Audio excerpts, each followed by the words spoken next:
درود و سلام کا ہدیہ پیش کریں۔ اللہم صلی علی سیدنا مولانا محمد معدن الجود والکرم وآلہ وبارک وسلم۔ حضرات، اس سے پہلے جمعے کو پانی کا بیان ہوا تھا کہ کس پانی سے وضو جائز ہے اور غسل جائز ہے اور کس سے نہیں جائز ہے۔ اس کے کچھ مسائل رہ گئے تھے، وہ آج ہم بیان کر دیتے ہیں۔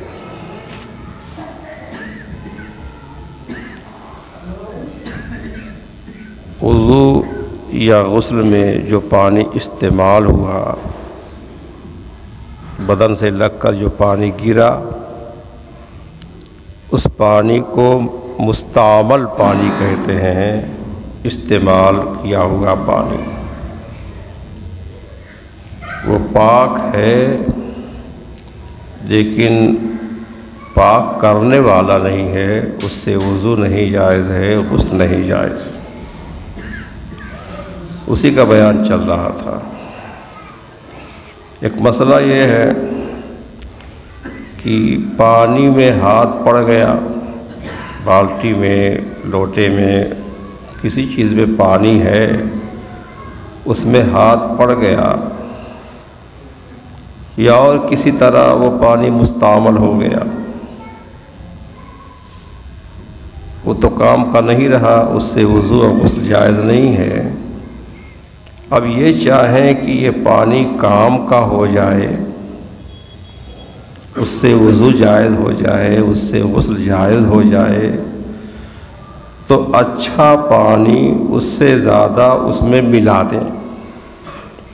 جتنا پانی ہے اس سے زیادہ اچھا پانی اس میں ملا دیں، اس کے بعد سارا پانی کام کا ہو جائے گا۔ اور اس کا ایک طریقہ یہ بھی ہے کہ اس میں ایک طرف سے پانی ڈالیں کہ دوسری طرف سے بہہ جائے، سب پانی کام کا ہو جائے گا۔ ایسے ہی ناپاک پانی کو بھی پاک کر سکتے ہیں، اس میں پانی ڈالتے رہیں، ایک طرف سے بہتا رہے تو وہ ناپاک پانی بھی پاک ہو جائے گا۔ اور کس پانی سے وضو یا غسل جائز نہیں ہے؟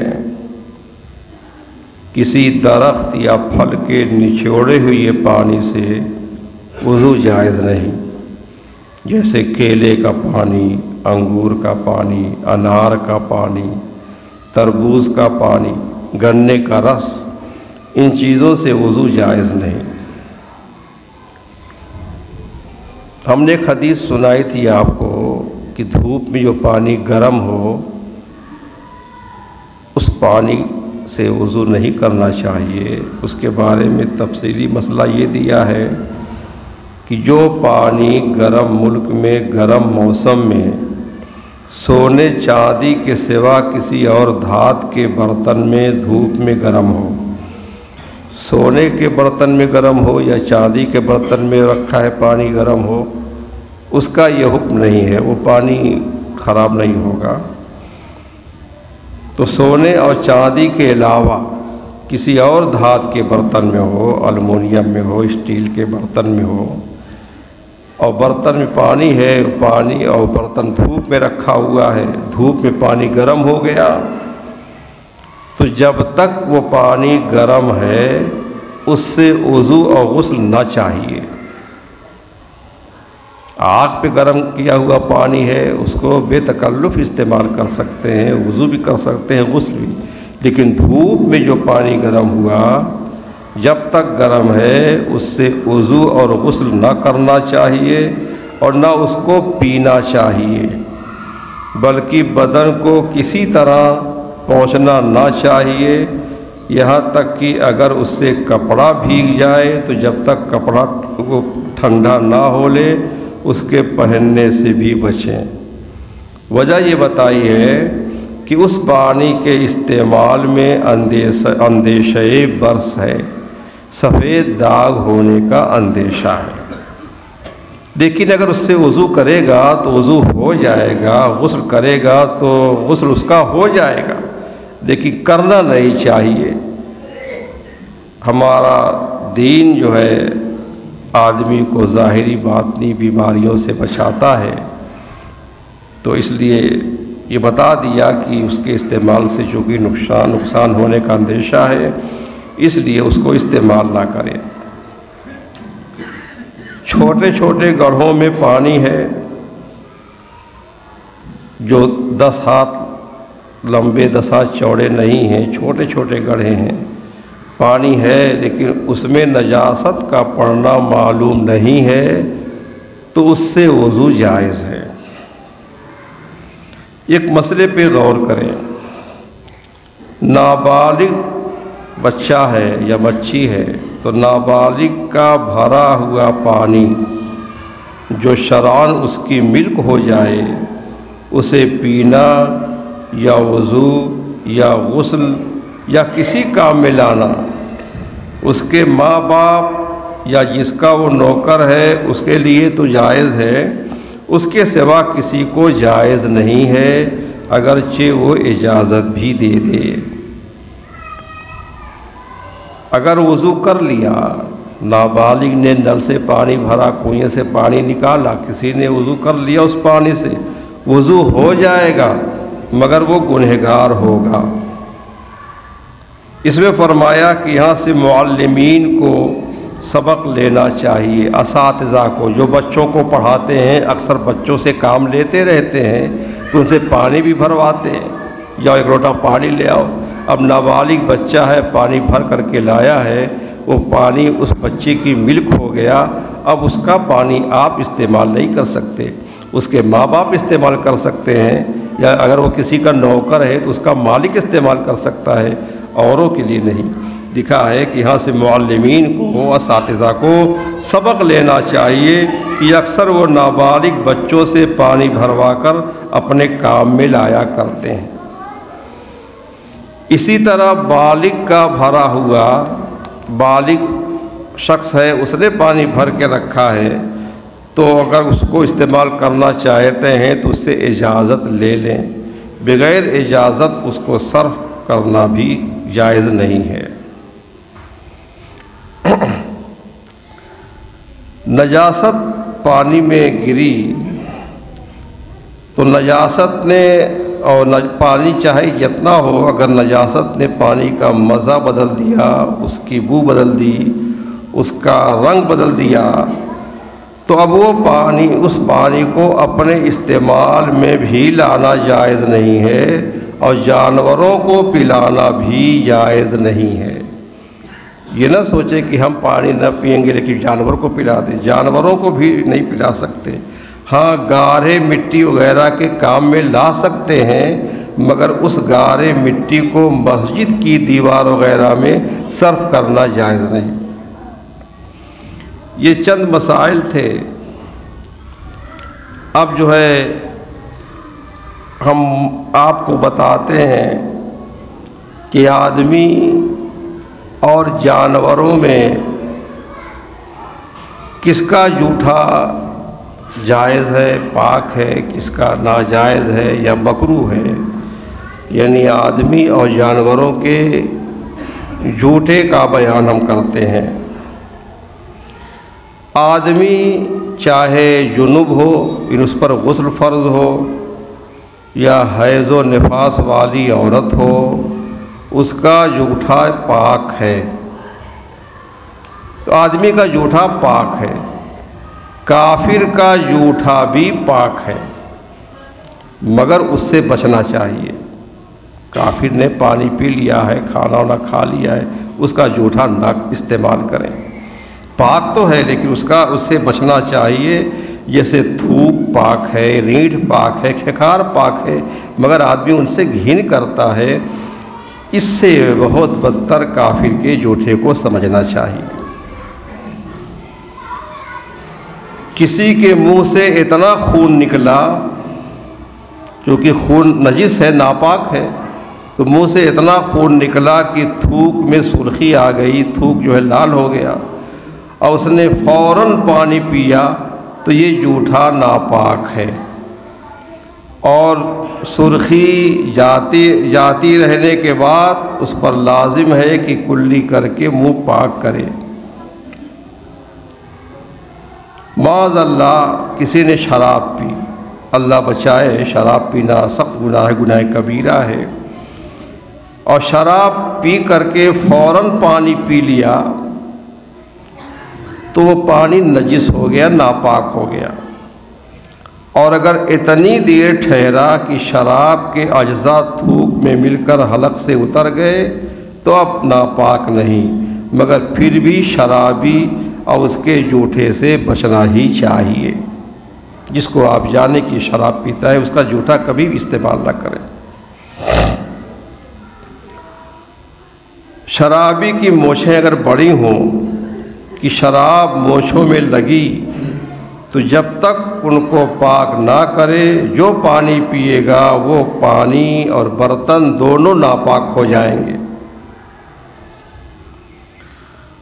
مرد کو غیر عورت کا جوٹھا، جو غیر عورت ہے، نامحرم ہے، ایسے ہی عورت کو غیر مرد کا جوٹھا اگر معلوم ہے کہ یہ فلاں مرد کا ہے یا فلاں عورت کا ہے، اگر بطور لذت تو کھاتا پیتا ہے تو یہ مکروہ ہے۔ لذت کے طور پہ اگر آدمی کو کسی سے لگاؤ ہے، اس بنیاد پر غیر عورت کا جوٹھا کھاتا پیتا ہے، یا عورت جو ہے کسی غیر مرد کا جوٹھا کھاتی پیتی ہے، تو یہ مکروہ ہے، مگر کھانا حرام نہیں ہوا یا وہ پانی خراب نہیں ہوا، لیکن یہ کھانا یا پینا یہ مکروہ ہے۔ اگر یہ معلوم نہیں ہے کہ کس کا ہے، یا جانتا ہے کہ یہ عورت کا ہے، عورت جانتی ہے کہ مرد کا ہے، لیکن لذت کے طور پہ نہیں کھایا پیا، تو چونکہ وہ مومن ہے اس کا جوٹھا صاف ہے، اس کو استعمال کرنے میں کوئی حرج نہیں ہے، بلکہ بعض صورتوں میں بہتر ہے۔ کوئی عالم دین ہے، پابند عالم ہے، دیندار پیر ہے، اب کوئی عورت تبرکاً اس کا جوٹھا استعمال کرے، لذت کے طور پہ نہیں، تبرکاً کہ یہ عالم کا جوٹھا ہے یا پیر صاحب کا جوٹھا ہے، تو اس میں کوئی حرج نہیں ہے، یہ بہتر ہے، اسے تبرک جان کر کھا پی سکتے ہیں۔ جن جانوروں کا گوشت کھایا جاتا ہے، چوپائے ہوں یا پرند ہوں، ان کا جوٹھا پاک ہے۔ جن جانوروں کا گوشت کھایا جاتا ہو، جیسے گائے، بیل، بھینس، بکری، کبوتر، ان سب کا جوٹھا پاک ہے۔ جو مرغی چھوٹی پھرتی اور غلیظ پر منہ ڈالتی ہے، گندا کھاتی ہے، اس کا جوٹھا مکروہ ہے۔ اگر اس نے کسی برتن میں پانی وانی پی لیا، وہ پانی مکروہ ہو گیا۔ اگر وہ مرغی بند رہتی ہے، گندا نہیں کھا پاتی ہے، تو اب اس کا جوٹھا پاک ہے۔ ایسے ہی بعض گائیں ان کی عادت غلیظ کھانے کی ہوتی ہے، گندا کھاتی ہیں، تو ان کا جوٹھا بھی مکروہ ہے۔ اور اگر ابھی نجاست کھائی اور اس کے بعد کوئی ایسی بات نہ پائی گئی جس سے اس کے منہ کی طہارت ہو جائے، اور اس حالت میں پانی میں منہ ڈال دیا، تو پانی ناپاک ہو گیا۔ معلوم ہے کہ ابھی جو ہے گائے نے گندگی کھائی ہے اور پھر منہ صاف نہیں ہوا، اس سے پہلے ہی یہ پانی میں منہ ڈال دیا، وہ پانی خراب ہو جائے گا۔ گھوڑے کا جوٹھا پاک ہے۔ سور، کتا، شیر، چیتا، بھیڑیا، ہاتھی، گیدڑ اور دوسرے درندوں کا جوٹھا ناپاک ہے۔ کتے نے برتن میں منہ ڈال دیا تو اگر وہ برتن چینی کا ہے یا دھات کا ہے یا مٹی ہی کا ہے لیکن روغنی برتن ہے، یا استعمال کرتے کرتے برتن خوب چکنا ہو گیا ہے، تو 3 بار دھونے سے پاک ہو جائے گا۔ اگر مٹی کا کوڑا برتن ہے، استعمال کرنے سے ابھی چکنا نہیں ہوا ہے، اس طرح کا برتن ہے، تو اب اس کو ہر بار سکھانا پڑے گا، یعنی ایک بار اس کو دھلیے، سکھائیے، پھر دوبارہ دھلیے، تب سکھائیے، پھر 3 سے 12 دھلیے، سکھائیے، اب پاک ہوگا۔ لیکن اگر وہ چینی کا ہے، دھات کا ہے، اسٹیل وغیرہ کا ہے، المونیم کا ہے یا مٹی کا ہے، اس پر جو روغن لگا ہوا ہے یا استعمال کرتے کرتے چکنا ہو گیا ہے، ایسے برتن میں پانی ہے اور کتے نے منہ ڈال دیا، تو 3 بار دھونے سے وہ برتن پاک ہو جائے گا۔ مٹکے میں پانی بھرا ہوا ہے اور مٹکے کو کتے نے اوپر سے چاٹ لیا، تو اس میں کا جو پانی ہے وہ ناپاک نہ ہوگا، پانی اندر ہے، پانی ناپاک نہیں ہوگا۔ اڑنے والے شکاری جانور جیسے شکرا، باز، چیل وغیرہ، ان کا جوٹھا مکروہ ہے، اور یہی حکم کوے کا ہے۔ اور اگر ان کو پال کر شکار کے لیے سکھا لیا ہے اور چونچ پہ نجاست نہ لگی ہو تو اس کا جوٹھا پاک ہے۔ گھر میں رہنے والے جانور جیسے بلی، چوہا، سانپ، چھپکلی، ان کے جوٹھے سے بچنا بڑا مشکل ہوتا ہے، ان کا جوٹھا مکروہ ہے۔ آپ نے دیکھ لیا بلی پانی پی رہی ہے، اب وہ جوٹھا اس کا ہو گیا، تو بلی کا جوٹھا بھی مکروہ ہے، چوہے کا، سانپ کا جوٹھا مکروہ ہے۔ اگر کسی کا ہاتھ بلی نے چاٹنا شروع کیا، بعض بلی پالتے ہیں اور محبت میں اس کو ہاتھ چٹاتے رہتے ہیں، ہاتھ چاٹتی رہتی ہے، تو اگر کسی کا ہاتھ بلی نے چاٹنا شروع کیا تو چاہیے کہ فوراً کھینچ لے، ایسے ہی چھوڑ دینا کہ چاٹتی رہے یہ مکروہ ہے، اور چاہیے کہ ہاتھ دھو ڈالے۔ اگر بلی نے ہاتھ چاٹ لیا ہے تو ہاتھ دھو ڈالے، بے دھوئے اگر نماز پڑھ لی تو نماز ہو گئی، مگر خلاف اولا ہوئی، ایسا نہیں کرنا چاہیے تھا۔ بلی نے چوہا کھایا اور فوراً برتن میں منہ ڈال دیا، وہ پانی ناپاک ہو گیا، اور اگر زبان سے منہ چاٹ لیا کہ خون کا اثر جاتا رہا تو ناپاک نہیں۔ پانی میں رہنے والی جو جانور ہیں ان کا جوٹھا پاک ہے۔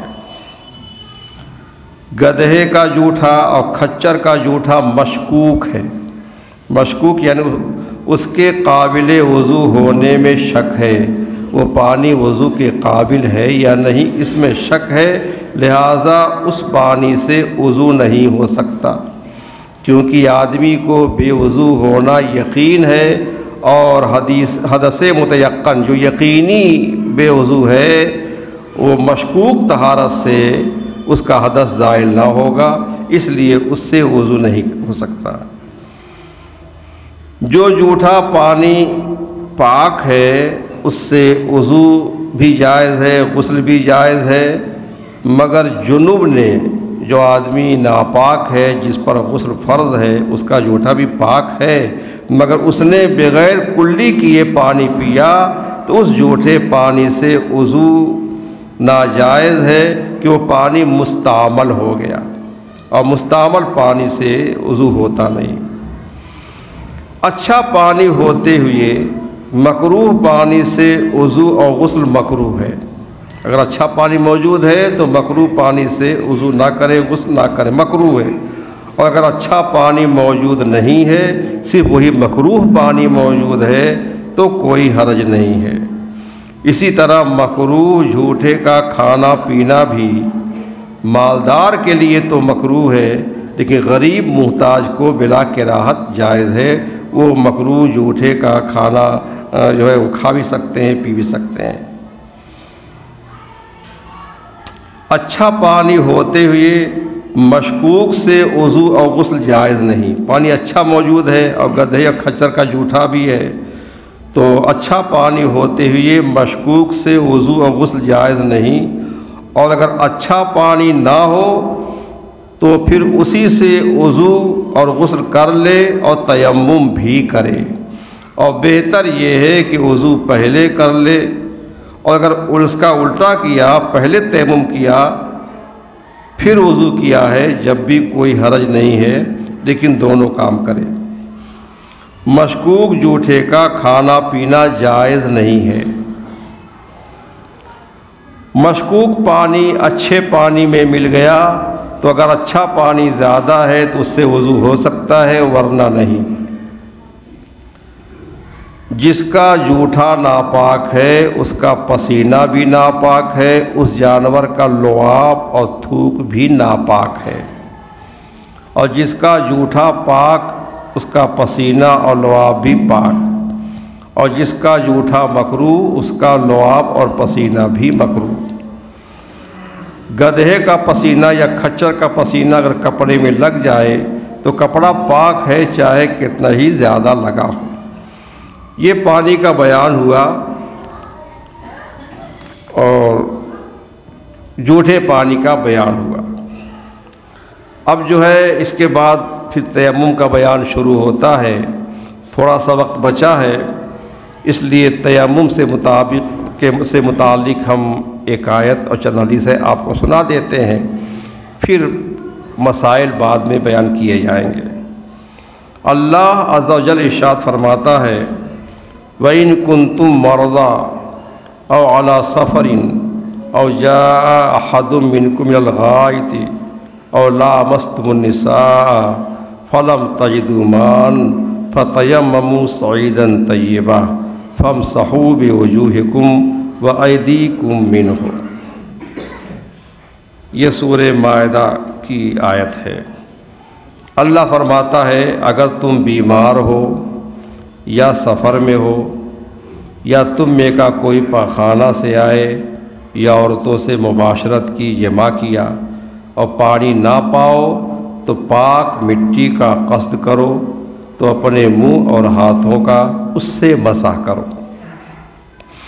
اس آیت کریمہ میں تیمم کا حکم ہے۔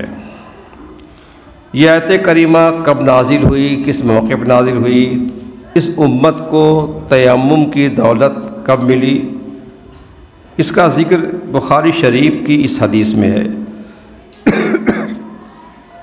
حضرت ام المومنین عائشہ صدیقہ رضی اللہ تعالی عنہ سے روایت ہے، بخاری شریف میں حدیث ہے، اور موطا امام محمد میں بھی ہے۔ اس کے علاوہ حدیث کی کئی کتابوں میں یہ حدیث ہے۔ حضرت امی عائشہ صدیقہ فرماتی ہیں کہ ہم رسول اللہ صلی اللہ علیہ وسلم کے ساتھ ایک سفر میں گئے۔ ہمارے حضور جب کسی سفر میں جاتے تھے، جہاد وغیرہ میں، تو اپنی کسی نہ کسی بیوی کو ساتھ لے کر جاتے تھے۔ چونکہ بیویاں کئی تھیں اور ہر بیوی کی تمنا ہوتی تھی کہ حضور کے ساتھ ہم سفر پہ جائیں، تو حضور قرآن اندازی کرتے تھے، گٹی ڈالتے تھے، جس کے نام قرآن نکلتا تھا وہ بیوی ساتھ میں جاتی تھی۔ یہ آپ کا عدل و انصاف ہے، تاکہ کسی بیوی کو رنجش نہ ہو، تکلیف نہ ہو۔ تو ایک موقع پہ ہمارے حضور جا رہے تھے، قرآن حضرت عائشہ صدیقہ کے نام نکلا، تو حضور کے ساتھ سفر میں وہ گئیں۔ تو فرماتی ہیں کہ ہم اللہ کے رسول صلی اللہ علیہ وسلم کے ساتھ ایک سفر میں گئے، یہاں تک کہ جب بیدا یا ذات الجیش میں پہنچے، جگہ کا نام ہے بیدا یا ذات الجیش، وہاں پہنچے۔ اس سے پہلے تیمم کا حکم نہیں تھا، وضو ہی کرنا پڑتا تھا، غسل فرض ہوتا تو نہانا ہی پڑتا تھا۔ اب فرماتی ہیں جب وہاں پہنچے تو میرا ہار ٹوٹ گیا۔ حضرت عائشہ ہار پہنے ہوئی تھیں، بڑا قیمتی ہار تھا، وہ بھی ان کا نہیں تھا، وہ اپنی بہن حضرت اسما سے مانگ کر لائی تھیں۔ عورتیں کہیں جاتی ہیں، موقع سے ان کے پاس نہیں ہوتا ہے تو مانگی کے پہن لیتی ہیں۔ ان کی بڑی بہن تھی حضرت اسما، ان سے وہ ہار انہوں نے مانگ لیا اور پہن کر کے گئی تھیں، اور اتفاق سے رات میں وہاں قافلہ ٹھہرا تو ہار ان کے گلے سے ٹوٹ گیا، ٹوٹ کر کہیں گر گیا۔ اب اندھیرا تھا، جنگل میں تلاش کرنا آسان کام نہیں ہوتا میدان میں۔ اللہ کے رسول صلی اللہ علیہ وسلم کو اس کی اطلاع ہوئی کہ عائشہ کا ہار ٹوٹ کر گر گیا ہے، تو حضور نے اس کی تلاش کے لیے اقامت فرمائی، وہاں ٹھہر گئے اور اپنے صحابہ سے کہا کہ جاؤ اپنی امی کا ہار تلاش کرو۔ اب سب لوگ وہاں ٹھہر گئے، وہاں پانی نہیں تھا، اور اتفاق سے لوگوں کے ساتھ بھی پانی نہیں تھا، پانی ختم ہو گیا تھا۔ تو نہ ساتھ میں پانی ہے، نہ آس پاس کہیں پانی ہے۔ لوگ پریشان تھے کہ ابھی فجر کا وقت ہوتا ہے، فجر کی نماز کیسے پڑھی جائے گی، یا رات میں کوئی سو گیا ہے، اگر اس کو نہانے کی ضرورت پڑ گئی ہے تو نہائے گا کیسے، پانی کہیں ہے ہی نہیں ہے، اور لوگ ٹھہرے ہوئے ہیں۔ تو لوگوں نے حضرت ابوبکر صدیق رضی اللہ عنہ کے پاس آ کر عرض کی، حضرت عائشہ کی شکایت گویا کی، صدیق اکبر کی بیٹی تھی حضرت عائشہ صدیقہ، تو صدیق اکبر سے لوگوں نے عرض کی کہ کیا آپ نہیں دیکھتے کہ آپ کی بیٹی عائشہ صدیقہ نے کیا کیا ہے؟ حضور کو ٹھہرا لیا ہے، سب کو ٹھہرا لیا ہے، ان کا ہار یہاں گم ہو گیا ہے، نہ یہاں پانی ہے، نہ لوگوں کے ساتھ پانی ہے، ہم لوگ کیا کریں؟ حضرت عائشہ فرماتی ہیں کہ جب لوگوں نے صدیق اکبر سے یعنی میرے ابا سے شکایت کی تو صدیق اکبر میرے پاس آئے، کہتی ہیں میں بیٹھی ہوئی تھی اور حضور صلی اللہ علیہ وسلم اپنا سر مبارک میرے زانو پر رکھ کر آرام فرما رہے تھے۔ یہ واقعہ بہت بار پیش آیا کہ امی عائشہ بیٹھی ہوئی ہیں اور ان کے زانو پہ سر رکھ کر کے حضور آرام فرما رہے تھے، سو رہے تھے۔ اس طرح سے بھی جو شادی شدہ ہے ان کو کبھی کرنا چاہیے، سنت کی نیت سے ثواب ملے گا اور اس سے بیوی کا دل بھی خوش ہوگا۔ تو زانو مبارک پر زانو پر سر رکھ کر کے حضور آرام فرما رہے تھے۔ اب اتنے میں صدیق اکبر میرے پاس آئے اور فرمایا کہ عائشہ تو نے کیا کیا؟ رسول اللہ صلی اللہ علیہ وسلم کو روک لیا، لوگوں کو روک لیا، یہاں پانی نہیں ہے، لوگوں کے ساتھ پانی نہیں ہے۔ حضرت عائشہ فرماتی ہیں کہ مجھ پر عتاب کیا اور جو چاہا اللہ نے انہوں نے کہا، اور اپنے ہاتھ سے میری کوکھ میں کوچنا شروع کیا۔ اب آپ دیکھیں امی عائشہ بیٹھی ہیں، حضور ان کے ران پہ سر رکھ کر کے سو رہے ہیں اور صدیق اکبر آ کے ان کی کوکھ میں کوچ رہے ہیں، عائشہ تو نے سب کو پریشان کر دیا ہے، سب کو پریشان کر دیا، یہ تو نے کیا کیا، ہر کیسے غائب کر دیا، جو کچھ بولنا تھا ان کو بول گئے۔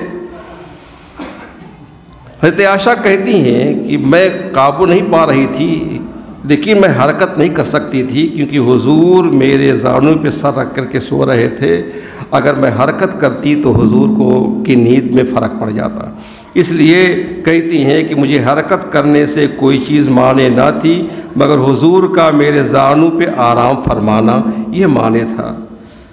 بہرحال اب یہ تو واقعہ ہو گیا۔ فرماتی ہیں جب صبح ہوئی اور ایسی جگہ صبح ہوئی کہ یہاں پانی نہیں ہے تو اللہ تعالیٰ نے تیمم کی آیت نازل فرما دی کہ اگر پانی نہ ملے یا پانی پہ قدرت نہ ہو تو پاک مٹی سے تیمم کر کے نماز پڑھ لیا کرو۔ اتنی عظیم دولت قیامت تک کے لیے اس امت کو مل گئی حضرت عائشہ صدیقہ کی طفیل۔ جب تیمم کی آیت نازل ہوئی، لوگوں نے تیمم کیا تو اس پر حضرت اسید بن حضیر رضی اللہ عنہ وہاں موجود تھے، انہوں نے کہا اے آل ابو بکر، حضرت عائشہ صدیقہ حضرت صدیق اکبر کی اولاد ہے نا، اس لیے کہا اے آل ابو بکر یہ تمہاری پہلی برکت نہیں ہے، یعنی ایسی برکتیں تم سے ہوتی ہی رہتی ہیں، امت کو تمہارے ذریعے سے بہت ساری نعمتیں ملتی رہتی ہیں۔ فرماتی ہیں سب لوگوں نے نماز پڑھ لی تیمم کر کے، اس کے بعد یہ ہوا کہ یہاں سے چلا جائے، جب میری سواری کا اونٹ اٹھایا گیا تو وہ ہار اس کے نیچے مل گئی، تو ہار بھی مل گیا اور امت کو ایک عظیم نعمت مل گئی۔ مسلم شریف کی حدیث ہے، حضرت حذیفہ رضی اللہ تعالیٰ عنہ سے روایت ہے، حضور اقدس سید عالم صلی اللہ علیہ وسلم ارشاد فرماتے ہیں کہ بہت ساری باتوں میں ہم کو اور لوگوں پر فضیلت دی گئی ہے، یعنی اور امتوں پر اس امت کو بہت باتوں میں فضیلت دی گئی ہے، یہ امت ہر امت سے افضل ہے، لیکن ان باتوں میں سے 3 باتیں یہ بھی ہیں۔ ایک بات یہ ہے کہ ہماری صفیں فرشتوں کی صفوں کے مثل کی گئیں. جیسے ہم نماز پڑھتے ہیں صفیں لگا کر کے، فرشتے بھی اس طرح سے صفیں لگائے ہوئے اللہ کی حمد و ثنا کرتے رہتے ہیں. تو فرماتے ہیں کہ ہماری صفیں فرشتوں کی صفوں کے مثل کی گئیں، اور یہ فضیلت صرف اس امت کو حاصل ہے، کسی امت کو نہیں ملی. دوسری چیز یہ حضور فرماتے ہیں کہ ہمارے لیے پوری زمین مسجد کر دی گئی. آدمی کو جہاں بھی وقت نماز ہو جائے وہی نماز پڑھ لے، گھر میں پڑھ لے، کھیت میں پڑھ لے، روڈ پہ پڑھ لے، کہیں بھی جگہ پاک صاف ہے نماز پڑھ سکتا ہے. اور امتوں کو یہ فضیلت نہیں دی گئی تھی. ان کے لیے عبادت خانے بنے ہوئے تھے، ان کے معبد بنے ہوئے تھے، وہ اپنے معبد ہی میں نماز پڑھ سکتے تھے، جہاں چاہے نماز نہیں پڑھ سکتے تھے. لیکن اس امت کی خصوصیت یہ ہے کہ یہ جہاں چاہے نماز پڑھ لے. پوری روئے زمین اس امت کے لیے مسجد بنا دی گئی. اور تیسری چیز فرمایا حضور نے کہ جب ہم پانی نہ پائیں تو زمین کی مٹی ہمارے لیے پاک کرنے والی بنائی گئی. ہم مٹی سے تیمم کر کے وضو بھی کا کام بھی کر سکتے ہیں، غسل کا کام بھی کر سکتے ہیں. اور یہ نعمت اس امت کے علاوہ کسی اور کو اللہ نے عطا نہیں فرمائی. اللہ تعالی ہمیں ظاہری باطنی صفائی عطا فرمائے. وقت ہو گیا، پھر باقی مسائل بعد بیان ہوں گے. فاتحہ. اللہم صلی اللہ علیہ وسلم.